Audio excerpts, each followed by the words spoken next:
Olá, bom dia, boa tarde, boa noite. Eu sou o Eduardo de Castro. Eu dou aula de Biologia para o ensino médio e dou aula de Ciências para o ensino fundamental 2. Eu faço Ciências Biológicas na Universidade Estadual de Londrina, na qual eu estou no terceiro ano encaminhando para o quarto. A nossa aula de hoje é sobre membrana plasmática e o objetivo dessa aula é entender como funciona ela, como é a sua delimitação e a sua composição química e orgânica. Por isso que a gente tem esse desenho aqui, tá? Para a gente começar essa aula, a gente tem que saber o quê? Que todo ser vivo é constituído por célula, certo? Se todo ser vivo é constituído por célula, toda célula tem membrana plasmática, certo? Para que serve a membrana plasmática? A membrana plasmática ela serve para delimitar a célula, certo? E para proteger também de alguns choques, certo? Mas delimitar do que, professor? É delimitar do meio extracelular para o meio intracelular, ou seja, separar tudo que é de fora para dentro, que é de dentro para fora. Mas, professor, se a gente separar ela assim, ela não vai ficar presa, ela não vai ficar sem comunicação. E é por isso que a membrana plasmática ela é tão importante, porque além dela só delimitar a célula, ela também tem a sua permeabilidade seletiva. Professor, o que significa isso? Permeabilidade seletiva. Ela permite que algumas coisas entrem dentro da célula, que vão ser benéficas para a célula, e ela também permite que algumas coisas saiam da célula. Ou seja, sua célula sintetiza proteínas. Sintetizar é produzir proteína. Sua célula produz uma proteína que vai ser responsável por uma mensagem. A membrana plasmática ela tem que fazer o quê? A permeabilidade, ela tem que deixar passar essa proteína para fora da célula, ou seja, para o meio extracelular, tá? Outra coisa muito boa da membrana que a gente tem que saber é o quê? Que ela é viva, elástica e fluida. Por isso que a gente chama o nosso modelo de membrana de mosaico fluido. O que significa isso? É que a membrana é viva, ela não fica parada dentro da célula, ela está em constante movimento e ela tem que ter uma elasticidade para ter esse constante movimento e ela tem que ter um nível de fluidez, ou seja, como se a membrana vivesse num eterno baile. Ela não para, ela sempre está em movimentação dentro da célula, certo? Ela sempre está em constante movimentação. Por quê? Ela também está no meio aquoso. Lembra que eu acabei de falar para você que ela está separando no meio extracelular, no meio intracelular? Ou seja, ela está sempre no meio aquoso, sempre em constante movimento, tá bom? E como que a gente vai entender a nossa composição da membrana? A membrana ela é formada basicamente por uma bicamada de fosfolipídio, tá bom? E proteínas. Essa é a base. Toda membrana tem isso. Bicamada de fosfolipídios e proteína. Alguns tipos de membrana vai compor também junto com ela, vai ter o quê? Colesterol, certo? Vai ter glicoproteínas, mas assim, depende muito de cada célula, certo? Vamos dar um conceito geralzão aqui para a gente conseguir entender melhor. Como que ela é? Ela é formada por uma bicamada de fosfolipídio. E essa bicamada de fosfolipídio, por que é dois, professor? Por que é bicamada? Por que tem dois lados? Porque é o seguinte, essa bicamada de fosfolipídio tem uma composição muito interessante. Porque a sua cabeça é polar. Polar gosta de água. Porém, a sua cauda é apolar, ou seja, não tem afinidade com a água. Certo? Por isso que é uma bicamada de fosfolipídios, porque a sua cabeça é hidrofílica. Hidro, água, fílico, amigo, amizade, lembra do grego? Hidro sempre vai significar água. Fílico é filia, é amor, é amizade, é afinidade. Então a cabeça dela gosta de água, certo? Porém a sua cauda é hidrofóbica, ó. Fóbica, fobia. Não lembra? Medo.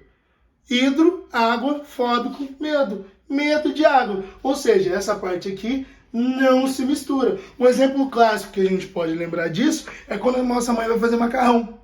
Quando a nossa mãe vai fazer macarrão, ela não põe um pouquinho de óleo? E o que acontece com esse óleo? Ele não fica separadinho assim, ó, todo juntinho do meio aquoso? Então aqui fica a água e aqui, ó, fica o quê? A cabeça polar da membrana com a sua cauda apolar. Ou seja, não fica água no meio. A membrana é a mesma coisa, só que ela tem dois lados. Por ela ter dois lados, aqui vai ter o meio aquoso, aqui também vai ter outro meio aquoso. Porque ela tem afinidade, certo? E a membrana também faz essa comunicação. Por que a membrana tem essa proteína no meio assim, ó? Na verdade, a membrana tem dois tipos de proteína. O que eu falei para vocês? As proteínas integrais, que essas proteínas integrais são as proteínas que atravessam a membrana por completo. Olha que simples.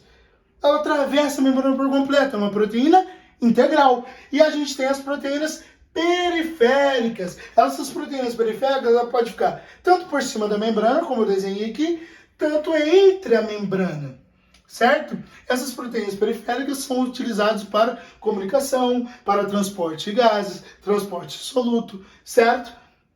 Outro detalhe muito importante que a gente vai falar das membranas é que ela tem glicoproteína.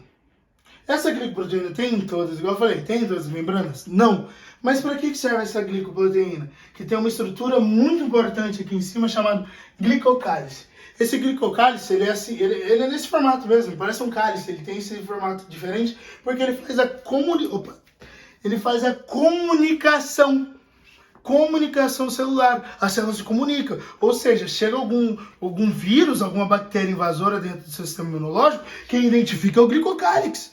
E ele vai lá, vai perceber e fala, isso aqui não faz parte do nosso corpo não. E aí ele vai conseguir mandar a mensagem para o nosso sistema imunológico se proteger. Ou seja, porque ele sentiu que isso daqui é um corpo estranho. Ou seja, ele é responsável por essa comunicação. Ele está sempre ligado a todo momento, ele faz um reconhecimento celular. Ele sabe que aquilo que a célula produziu e vai exportar, ele vai ter que mandar para outro lugar. Certo? É muito importante o glicocálice para a célula. E outra coisa que é muito legal que a gente tem na nossa célula, só que isso aqui é um detalhe muito grande, só tem na célula animal, é o colesterol. E por que onde o colesterol fica? Ele fica entre as raízes hidrofóbicas. Por que ele fica ali?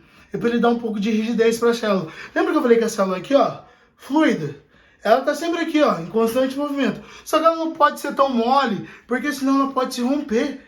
Você entende que a gente está em constante movimento? Direto a gente pode bater, se chocar, se arranhar, se machucar. Só que se a membrana plasmática for muito mole, muito flácida, ela perde a sua rigidez, entendeu? Ela é muito mole, ela vai acabar se rompendo a qualquer momento. Então ela tem que ter um pouquinho de rigidez. E é por isso que o colesterol entra aqui na parte. Só que só tem em células animais. Eu mostro esse exemplo mais complexo de membrana, porque as membranas mais simples, ela é composta só pela bicamada de fosfolipídio e proteína. Só isso. Isso toda membrana tem. Lembra lá? Toda membrana tem bicamada de fosfolipídio e proteína.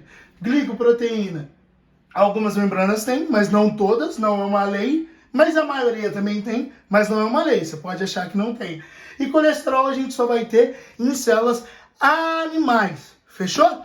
Galera, então vamos lá. Para que serve a membrana plasmática? Delimitar e dar rigidez para a célula. Beleza? Outra coisa muito importante da célula, permeabilidade seletiva. A membrana plasmática consegue controlar tudo que entra e tudo que sai da célula. Legal? Outro exemplo, mosaico fluido. Lembra lá? Viva, elástica e fluida. Constante movimento para fazer essas trocas. Beleza? Espero que vocês tenham compreendido essa aula. Essa aula seria uma aula um pouco mais longa, de 45 minutos a 50. A gente fez um resuminho aqui para vocês. Muito obrigado, tenham um bom dia, uma boa tarde, uma boa noite. Eu sou o Eduardo de Castro.